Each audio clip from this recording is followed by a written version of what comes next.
সময় সংবাদে প্রতিবেদন প্রকাশের পর মুন্সিগঞ্জে রজত রেখা নদীর উৎস মুখ খুলে দিয়ে পানি প্রবাহ ফিরিয়ে আনতে কাজ চলছে। এই মুহূর্তে দিঘির পাড়ে আছেন রিপোর্টার নাসির উদ্দিন উজ্জ্বল। সরাসরি যাচ্ছি তার কাছে। রজত রেখার স্রোতধারা আবার ফিরিয়ে আনবার জন্যে কিন্তু স্বেচ্ছাশ্রম এর জন্য বিভিন্ন অঞ্চল থেকে লোকজন এসছেন। এখানে কিন্তু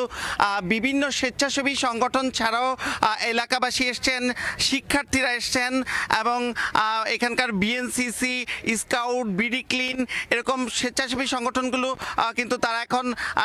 একেবারে রজত রেখার পাড়ে অবস্থান করছে। কোদাল নিয়ে এসছে বিভিন্ন লোকজন এবং তারা কিন্তু মাটি উঠিয়ে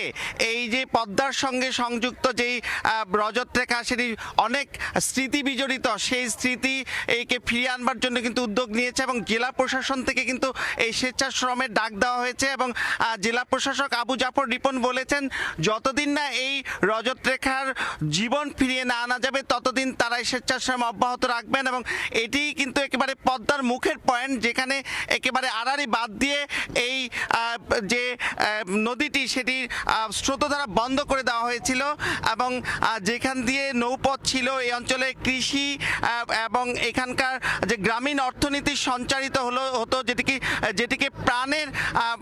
এই অঞ্চলে প্রাণ বলা হতো, সেটি কিন্তু এতদিন বন্ধ হয়েছিল এবং এই পদ্মার সঙ্গে ধলেশ্বরী পর্যন্ত যে যোগাযোগ, এই যোগাযোগ শুধু মুন্সিগঞ্জ অঞ্চলে কিন্তু নয়, এই শরীয়তপুর, মাদারীপুর অঞ্চলের লোক কিন্তু এই সহজ পথ দিয়ে নারায়ণগঞ্জ যে শীতলক্ষার সঙ্গে যুক্ত ছিলেন এবং এখানে কিন্তু ভেকু নিয়ে আসা হয়েছে যে এই যে খননের পাশাপাশি যে যন্ত্রপাতি যেগুলো আধুনিক প্রযুক্তি সেগুলো কিন্তু এখানে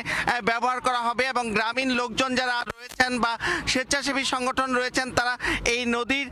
তীর ধরে কাটবেন আর মাঝখান দিয়ে কিন্তু এই স্রোতধারাকে ভিতরে ধাবিত করবার জন্যে এই যে ভেকু কাজ করবে এবং একই সঙ্গে কিন্তু এখানকার ভূমি অফিস থেকে লাল পতাকা দিয়ে শনাক্ত করা হয়েছে যে এই 480 ফুট প্রশস্ত যে নদীটি ছিল সেটি কিন্তু অনেক স্থানে অস্তিত্বই খুঁজে পাওয়া যাচ্ছিল না এবং সেই যে এখানকার জীববৈচিত্র্য ফিরিয়ে আনার জন্যই কিন্তু এই উদ্যোগ গ্রহণ করা হয়েছিল। তো এই ছিল আমার কাছে রজত রেখা খননের সবশেষ। সরাসরি যুক্ত ছিলাম মুন্সিগঞ্জের দিঘির পাড় এলাকা থেকে।